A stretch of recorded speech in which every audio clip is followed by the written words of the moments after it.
Hi. Welcome once again to another session with the full-time officers. And today we're happy to welcome people from the students well-being services. So I'll just start by introducing myself. I am Chidozie, the student president, and with me here is Jennifer Abali. I'm the Vice President for the School of Health and Life Sciences. okay. And then do you mind to introduce yourself as well? Yeah, absolutely. So my name's Luna. I'm one of the student wellbeing advisors at GCU. So I'm specifically the one for Skate Bay. Okay, thank you so much. So, it's just a quick session. We are trying to get more insight into what you do and also let students know more about your activities and how to reach out to you, and just generally how to make sure students utilize the services you provide. So, it's just a few questions we would have to ask. So, firstly, we would want to know, where can students find and contact the wellbeing services in GCU? Yep, so the student wellbeing service is located in M136. So it's first floor of George Moore building. It's pretty well signposted with big blue signs all the way down the corridor. And the best way to get in touch really is either if you're on campus and you want to come in, you can. We've got an admin assistant that's available for anyone who wants to come in and have a chat. Yeah. Or you can email as well. So the best way for students to get in touch is just to email studentwellbeing@gcu.ac.uk. Okay, thank you. And that tends to move into the next question I had, which is, if a student wants to book a session with you, do they always have to send an email to request a session, or can they always just walk in? How is the session being booked? Yeah, so there's different ways. So if they wanted to walk in, say something had happened and you wanted to come in and speak to someone, they're more than welcome to do that, and then they'll be advised accordingly if anyone's free or if they can come back later for an appointment. Another way to book in is if students know they want to speak to a particular part of the team.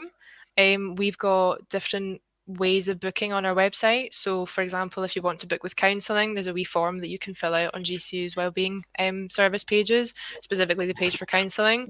Or if you want to book in with a student wellbeing advisor, it's the same kind of thing. There's a wee form that you can fill in on our website.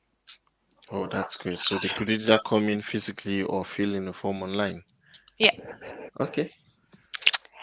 Okay, we'll move over to the next question. So, assuming I'm a new student and I've been hearing about the well-being team, but I'm a bit confused. So, what services do you provide in the well-being Yeah. team? So I think the easiest way to remember it is we've got kind of four different mini services, mini teams within the overall Mhm. service. So we've got the disability team. So they deal with kind of any disabilities that students might have either recognised, or if it's something like a dyslexia, diagnosis that they're waiting for and they suspect that they've got it but they haven't got it yet, they can come in and get support for that. Um, so we've got within the disability team, we've got disability advisors and disability mentors. We've also got an assistive technology advisor. So he deals with the kind of tech stuff to help support students throughout their academic journey. We've also got the counselling team. So they're more kind of your traditional counselling that students would expect. Um, Students can get up to 6 sessions with our counsellors, and then we've got the other two parts of the service, which are the mental health advisors. So they deal specifically with supporting students who might be a wee bit more in distress, or who might have like more long-standing mental health issues.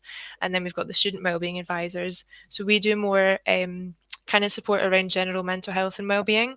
Um, but yeah, that's kind of an overview of everything. And Oh, like I said, you can always come in and chat if you're unsure kind of who you want to speak with. yeah, that's really a long list of different services. Thank you so much. The next one is what kind of events do you host throughout the year? So we've got a range of things. We've kind of got a pretty big calendar. Obviously, there's a lot that happens throughout the year, and GCU is quite committed to engage with students and support students in as many ways as possible. So just to give you an example, like we've recently engaged in Transgender Awareness Week, so we were doing a lot of work around supporting students and kind of awareness raising and signposting students and staff to services that are available within and out with the university. We've got more kind of long-standing events that we give throughout the year. So, for example, we do weekly yoga sessions. We'll do mindfulness sessions once a trimester. We do events for carers. So it kind of depends on what's happening. At the moment, I know there's a lot of work around gender-based violence because it's 16 days of activism against gender-based violence. So yeah, there's quite a lot that happens throughout the year. So um, yeah, stay posted. If there's anything you're interested or students are interested in joining in with or seeing, then they're more than welcome to come. You're muted. Okay, so we go to the next one, which is are there any external resources that you would recommend for students for further information? Yeah. So there's a variety of different ways that students can kind of find out about external resources. I think the most important thing to say is the main one if students are having kind of significant health issues is they can always speak to their GP first. But then in terms of external resources, we've got quite good web pages around self-help resources that can signpost students to a variety of different places they can find more information. There's also web pages like ones run by Student Minds. They have a really good range of things for students to look at. And then there's always kind of things that we'll signpost through like the social media platforms or through our website. So yeah, there's loads online, there's loads on the website if students want to go have a wee look that way. Oh, thank you very Y- much. Yeah, I think you've been throwing lots of light on very good ways through which students could help. You're more than welcome. Thank you for having me. My post. Yeah.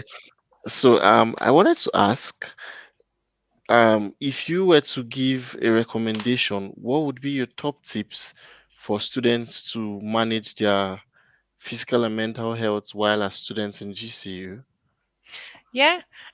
So I'd say a really important one is for students to take breaks. I think students are really bad for just like having an assignment and spending weeks on end not doing anything but their assignments, especially around exam time. So I think my top tips would be schedule breaks in to your study time. Do things that you enjoy. You know, if it's cooking your favorite meal, going out for a coffee with your friends. Um, Especially in terms of like physical exercise. Like exercise is such a good way to boost your mental health and to kind of help regulate your nervous system. So things like even just going for a walk. I'm not a very sporty person, so I don't do huge amounts of exercise, but going for a walk around the building really helped me even during my studies, just to take a break from everything that I was doing and to just get a wee moment to myself. Yeah, so I think students heard that. Take a walk. And lastly, something that has just come up. Would you mind explaining more about what rap sheets mean to students? Because there's probably some students who do not understand what rap sheets are or how they Okay. work or how to access them. Yeah, of course. So our rap sheets essentially it's a recommended adjustments page. So it's something that our disability team puts in place for students who might have extra kind of needs or extra recommended adjustments that need put in place within their studies. So the best way to do that is to get in touch with their disability team. It's kind of a four-step process. So essentially a student will get in touch to disclose that they think they need extra support. So again, they can contact Student Wellbeing for that. Then the team would send out a self-assessment questionnaire. Um, there's also a faster way to do that to skip the initial step is on our web page on the disability team's website web page there is this explanation of how to disclose your needs and how to access a wrap, and essentially one of the things you do is fill out a self-assessment questionnaire, send it back into the disability team, and then they'll set up an appointment with an advisor for you, and then they'll get the ball rolling for setting a wrap in place. And essentially what that means is that you've then got, if you need any extra adjustments, they can help put them in place and then they're shared with your program team. Oh, thank you so much for that very concise explanation. And I No think all problem. students could, by watching this video, get more knowledge about what you do, how to access you, and generally how to stay healthy on campus. So it's thank you from us to you, and we'll see you all students next time on Ask the Officer. Thank you. Thank you. Thank you so much. Thank you.